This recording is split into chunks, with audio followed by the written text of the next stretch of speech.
Jejum. Qual que é o benefício espiritual? Quais são os 5 benefícios espirituais para esta prática?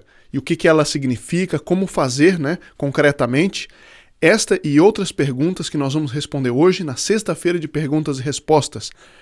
Muito bom dia, meu nome é Daniel Martins. Seja bem-vindo ao canal dos Santos Anjos.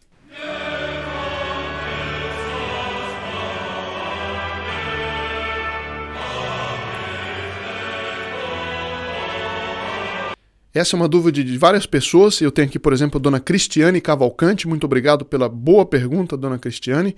Aliás, eu vejo que a senhora sempre comenta. A senhora diz assim: tem uma dúvida. Como fazer um jejum de acordo com nossa doutrina católica para um propósito? E essa vai ser nosso assunto principal do dia de hoje. Então, antes de ir para ele, eu vou passar por algumas perguntas, algumas coisas rápidas aqui.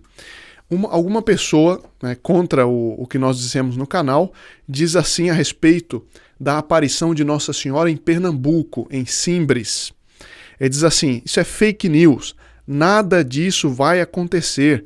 Castigos para o Brasil? Não, Maria é mãe, não é madrasta. O Sr. Zei Neri. Sr. Zei, com todo respeito eu digo o seguinte, eu respondo: Nossa Senhora, ela avisa, porque ela é mãe. Mas o fato dela ser mãe não tira o fato de que ela tem uma adoração ao seu divino filho, uma adoração que nenhuma outra criatura tem, a adoração mais perfeita que uma mera criatura pode ter, Nossa Senhora tem pelo seu divino filho, e portanto ela ama a ordem criada pelo divino filho dela. E ela adora o seu divino filho mais do que ela nos ama. Claro, ela nos ama por amor de Deus. E quando ela vê Deus sendo ofendido por nós, ela tenta de todo jeito impedir isso. E o castigo vem para reparar as ofensas que nós fazemos e para nos corrigir. Mas ela é de tal maneira boa que antes mesmo dela nos corrigir, ela nos dá vários avisos. Ora, façam isso para que não aconteça o castigo. Façam aquilo para que não aconteça o castigo. E quando nós cruzamos os braços, quando a humanidade cruza os braços, aí o castigo vem mesmo. Então, porque ela é mãe, ela nos avisou. E porque ela é mãe, ela vai permitir o castigo para o bem nosso. E para a salvação, para que a humanidade volte a Deus Nosso Senhor. Então, agora, uma aparição, ela não é, nós não somos obrigados a crer. Não é um pecado contra a fé não crer em Simbres ou mesmo em Fátima. Agora, dependendo do modo como essas aparições se deram e das provas que tem da sua veracidade, pode ser um pecado contra a prudência não levá-las em consideração. Certo? Então, fica aqui uma resposta rápida. O usuário cujo nome não está aqui, mas que coloca como nome Mancipia Christi, que significa escrava de Cristo, ou serva de Cristo, diz o seguinte, uma passagem belíssima: o homem casto difere do anjo não em razão da virtude, mas da bem-aventurança. Se a castidade do anjo é mais ditosa, a do homem é mais corajosa. Uma frase de São Bernardo de Claraval, belíssima, profunda, dá o que pensar. Muito obrigado. Vou para a próxima aqui. Deus seja louvado por todos os séculos. Amém. Eu acompanho esse canal, é muito bom, importante para nós católicos. Obrigado grandemente a todos vocês por esse apostolado. É muito importante para mim, diz o senhor João Crisóstomo. Sou João Crisóstomo, ficamos muito contentes, todos nós, todos os inscritos no canal. Aliás, se você ainda não se inscreveu, se inscreva. A missa da sexta-feira, a missa de hoje, foi celebrada por todos que se inscreveram nesta semana, e a missa da sexta-feira que vem, por todos aqueles que de hoje até lá tiverem se inscrito, ou se já tiverem inscritos, tiverem compartilhado algum vídeo, porque esse canal é apenas um aspecto de um grande apostolado. Agora mesmo eu falei com um dos jovens que está agora na cidade de Campos dos Goytacazes, fazendo campanha pela doutrina católica, difundindo, as obras católicas, a defesa da civilização cristã, da família, da vida humana inocente. Então, graças a todos aqueles que contribuem com suas orações, aqueles que são membros do grupo Apóstolo dos Santos Anjos, etc. Bom, alguém diz o seguinte: Eu imprimi o livro que o senhor recomendou, que é o Tratado Teológico sobre o Paraíso, principalmente enquanto lugar. Sim, o céu é um lugar. E esse tratado fala sobre isso, do autor Pierre-Joseph Pession. Eu li de outubro a novembro do ano passado. Comecei a reler agora em janeiro. Gostei de ler sobre o céu empírio e continuo escutando suas palestras. Vou ler outros livros que nos indicou. Muito obrigado. Também aqui sou João Crisóstomo dos Santos.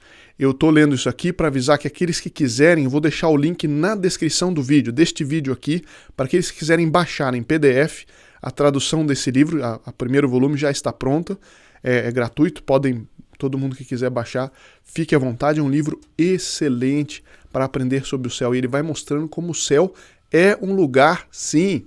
Não é um estado de alma, mas é um lugar. Esse aqui é Dona Clélia Quintana. Boa noite, estou ouvindo um audiobook dos Sonhos de São João Bosco. Eu já li esta conversa, então na semana passada nós tratamos dos Sonhos de São João Bosco, um dos Sonhos de São João Bosco. Ela pergunta qual livro. Eu também vou colocar num dos links na descrição do vídeo o livro, onde adquiri esse livro, na livraria Petrus. E eu creio que até um valor bem baixo, é um livrinho assim que tem Sonhos de São João Bosco, Céu, Inferno e Purgatório, para aqueles que quiserem. Bom, a Dona Yara também pergunta isso. Dona Maria Furmansky, bom dia, como devemos receber a Eucaristia? Nas mãos, na boca ou de joelhos? Eu gostaria um dia de fazer um vídeo só sobre isso, mas para responder assim, bem rapidamente, telegraficamente, o que a senhora pergunta, sim, nunca receba a comunhão na mão. Isso é um desrespeito à Sagrada Eucaristia, certo? Receber a comunhão na mão. Receba na boca. Agora, se de pé ou de joelhos, de preferência de joelhos. Mas não é um desrespeito receber de pé, embora é muito desejável que seja de joelhos. Bom, o senhor Firmo Krebs Neto comenta uma coisa que eu vou ler o que ele diz aqui. O que me deixa triste, isso é a respeito do vídeo sobre o Padre Royce, o que me deixa triste é o fato do reitor atual do santuário do Padre Royce estar na posse presidencial, de camiseta, boné e todo o resto, pode imaginar. O candidato de um partido declaradamente marxista, portanto ateu e abortista na sua essência. Como pode a Igreja Católica permitir tal heresia? Onde estão as entidades católicas leigas que não criticam esse descalabro? Por favor, digam que essa informação é mentira. Senhor Firmo, eu concordo com o senhor. Isso é uma tristeza, isso é inaceitável, certo? E esse candidato do qual o senhor fala, ele é fruto da teologia da libertação, que no fundo é uma versão aparentemente religiosa do marxismo e que ofende a Deus Nosso Senhor porque é um regime ateu, materialista, anticatólico por essência. Bom, a dona Cristiane, e que é a mesma que faz a pergunta do jejum, diz assim: me sinto honrada com uma grande oportunidade em prol de minha própria salvação e elevação no caminho espiritual toda vez que compartilho e apresento este canal a alguém. Aliás, a muitos. Essa é uma bênção que caiu no meu colo pela graça e misericórdia de Nosso Senhor. Muito bem, dona Cristiane, isso é fazer apostolado, compartilhar esses vídeos para aqueles que possam se beneficiar espiritualmente deles.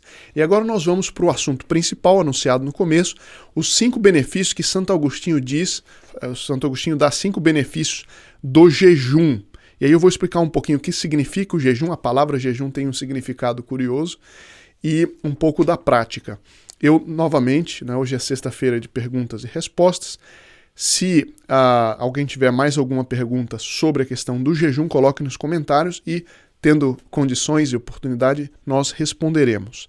Santo Agostinho disse o seguinte: o jejum limpa a alma, eleva a mente, submete a carne ao espírito, torna o coração contrito e humilde e dispersa as nuvens da concupiscência. Na verdade, esses 5 benefícios se resumem a uma coisa, que é a seguinte. Ele fala da concupiscência. O que é a concupiscência? Quando, por causa do pecado original, todos nós que somos descendentes de Adão e Eva, todos nós herdamos o pecado original. E o que o pecado original fez conosco? Ele, digamos, a principal coisa que aconteceu é que nós perdemos a vida da graça que Deus tinha dado. Nosso Senhor Jesus Cristo veio resgatar isso de maneira que nos deu a possibilidade de, pelo batismo, nós termos novamente a vida da graça em nós. E o pecado original, ele subverteu a ordem da nossa natureza. Deus nos deu alguns dons naturais, foram 3: a inteligência, a vontade e a sensibilidade, que estão na nossa alma. O que acontece? Normalmente, a inteligência iluminada pela fé deve esclarecer a vontade, para que ela decida pelo bem. E a vontade deve dominar a sensibilidade, de maneira que a sensibilidade, nossos sentidos, aquilo que eu vejo, aquilo que eu escuto, etc., auxiliem a virtude. O que aconteceu? Quando o homem se revoltou contra Deus, com Adão e Eva se revoltaram contra Deus, ou seja, desobedeceram a Deus por soberba, querendo passar por cima de Deus, serem iguais a Deus, o que aconteceu?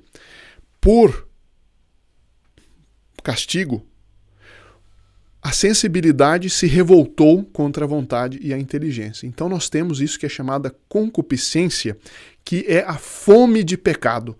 Nós temos fome de pecado. Nós temos fome de pecado, essa é a concupiscência. E o que acontece? O nosso corpo e a parte inferior da alma, que é a sensibilidade e tudo mais, ela está continuamente se revoltando e passando por cima daquilo que a inteligência nos diz que é bom e daquilo que a vontade devia decidir. E por isso que é difícil praticar a virtude, por isso que é tão fácil cair no pecado, porque nós temos inato em nós esse problema. O que acontece? Quando a gente pratica o jejum, entre outras coisas, certo? Mas o jejum que nós estamos falando hoje, o jejum, o que ele faz? Ele nos ajuda a dominar a concupiscência. Ele nos ajuda a que a inteligência ela seja ela treina a inteligência e a vontade para dominar a sensibilidade e a concupiscência. A matéria fica dominada pela parte espiritual do homem. E quando a gente pratica isso, quando vier uma tentação, quando vier uma coisa ilegítima, nós estamos prontos para dizer não, porque o jejum nos treinou. O jejum, outras mortificações. Então, agora a palavra jejum vem do latim iunium. É até interessante, é curioso. Iunium é a parte do intestino que quando alguém, no laboratório, né, de ciências, a gente disseca um animal, e é uma parte do intestino que está sempre vazia quando é dissecada. Então, por isso que chamou jejuar é esvaziar as entranhas, quer dizer, esvaziar o estômago, não comer. Daí que vem o nome jejum, vem o nome desse trecho do intestino que quando dissecado, desde muitos séculos, se encontrava vazio, essa parte do intestino dos animais. O jejum ele pode ser completo ou um jejum natural, que é o fato de não comer por muito tempo. Isso se dá, por exemplo, o jejum eucarístico. Né? Durante 1 hora é preciso fazer o jejum completo, não comer nada. Existe um jejum natural também, que é quando a pessoa, não por intenção própria, mas durante uma guerra ou durante uma calamidade, não tem condições ou não tem tempo, ou não se esquece de comer. Mas existe o que é chamado de jejum moral, ou jejum filosófico, no sentido de que eu escolho não comer por uma razão superior, como é o caso do jejum, que nós propriamente dito o jejum católico, digamos, o jejum religioso, o jejum penitencial, que é feito com esse objetivo. Existem alguns jejuns obrigatórios, como é o caso da quarta-feira de cinzas e da sexta-feira santa, mas a prática do jejum pode ser feita ao longo do ano. Tem pessoas que têm a boa prática de jejuar toda quarta e sábado, por exemplo. Tem pessoas que fazem, durante a quaresma de São Miguel, que é 15 de agosto até 29 de setembro, fazem também a prática do jejum, e é uma coisa muito meritória e auxilia a prática da virtude e auxilia depois combater as tentações. Portanto, eu repito, o jejum, abster-se de comida, durante um certo espaço de tempo, dentro de algumas circunstâncias. Portanto, eu me abstenho de algo que é legítimo para treinar a minha vontade a dominar a minha sensibilidade quando a minha sensibilidade estiver pedindo algo de ilegítimo. Então é uma prática extremamente importante para todo católico. Obrigatório, quarta-feira de cinza, sexta-feira santa, dependendo da idade, né? E recomendável em outras circunstâncias. Bom, qual que é no sentido assim mais corrente da prática católica, o jejum? Trata-se de, no dia, apenas tomar uma refeição completa. Então, por exemplo, a gente toma um pouquinho na hora do café da manhã, toma muito pouca coisa, uma xícara de café, um pedacinho de pão, ou se quiserem metade do que normalmente se come. Um almoço completo, né, não vai se esbaldar, porque aí perde a noção do jejum, mas um almoço completo, e à noite, que algumas pessoas chamam de parva, uma pequena coisinha, uma coisinha apenas para a pessoa não passar mal.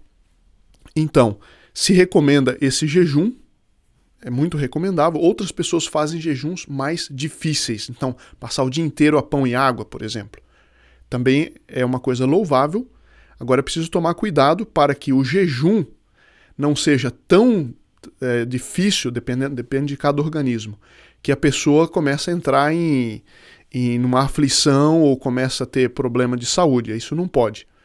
Mas um jejum dentro daquilo que é recomendado, dentro de uma certa moderação que é recomendada pela prudência, isso depende do organismo de cada um, mas é uma coisa extremamente recomendável, e eu repito o que diz Santo Agostinho: o jejum limpa a alma, eleva a mente, submete a carne ao espírito, torna o coração contrito e humilde e dispersa as nuvens da concupiscência. Outro dia algumas pessoas estavam perguntando como é que eu faço para sair do pecado. Ele diz: procure, por exemplo, fazer 2 vezes por semana um jejum, quarta e sábado, por exemplo. Faça essa experiência. Se dominar com uma coisa que é legítima, para depois, quando vier a tentação ilegítima, a gente saber também dominá-la. E eu termino com um trecho do Evangelho que fala sobre isso. Nosso Senhor Jesus Cristo tinha expulso o demônio de um menino, de um menino que os apóstolos tinham tentado expulsar e não tinham conseguido. E aí diz assim, o Evangelho de São Marcos, capítulo 9, versículo 27 a 29. Porém, Jesus, tomando-o pela mão, levantou-o, e ele ergueu-se. Depois que entrou em casa, seus discípulos perguntaram-lhe particularmente: por que nós não o podemos expelir, tirar o demônio do menino? Respondeu-lhe Jesus: esta casta de demônios não se pode expulsar senão mediante a oração e o jejum. Então é interessante que o jejum pode ter um caráter até exorcístico. O jejum pode ter até um caráter exorcístico no sentido de que ele prepara as almas daqueles que vão fazer o exorcismo, né? Então esse é nosso assunto de hoje. Reze por mim, conte com nossas orações e até a semana que vem, se Deus quiser.